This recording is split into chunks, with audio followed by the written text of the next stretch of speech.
আমি মঙ্গল Debbarma, AGS IPFT party. গত 11 তারিখ আগস্ট 2020 রাত্র প্রায় 10টায় আমাদের পার্টির কর্মীরা যখন একটা মিটিংয়ে ছিল, তো তখন একটা বাইক চড়ে খুব রাশ ড্রাইভিং অবস্থায় কমলাকলই নামে বিজেপির একজন পত্রকেদার স্পিডে আমাদের লোকজনকে ধাক্কা মারে রাস্তায়, এবং তা নিয়ে কিছু হট্টগোল হয় এবং তখন ওনাকে কোনো রকমে পাকড়াও করতে পারে, যেহেতু তখন ওইখানে আমাদের পুলিশ কর্মীরাও ছিল আমাদের প্রধানের সাথে সাথে।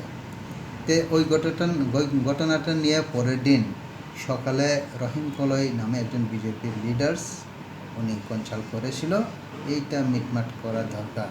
তো তার জন্য আমাদের 3জন প্রতিনিধি, রচনা কলই, জনক-হরি জমাতিয়া, দেবেন্দ্র দেববর্মা, আমাদের আইপিএফটি 3জন, তারা বাইকে যাচ্ছিল তাদের সাথে দেখা করে ওই ঘটনাটা মিটমাট করার জন্য।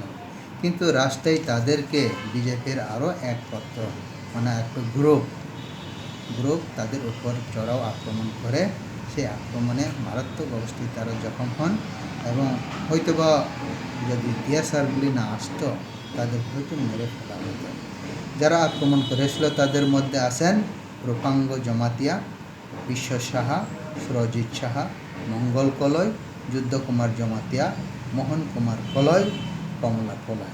তারা বিজেপির ক্যাডার। তারা আইপিএফটিকে পরের দিন 12 তারিখ 12 আগস্ট 2020 সকাল 6:30টায় আমাদের 3জনকে আক্রমণ করেছে।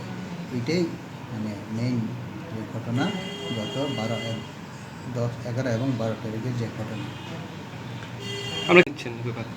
আমরা ওইটা নিয়ে আমাদের কেস এফআইআর করা হয়েছে।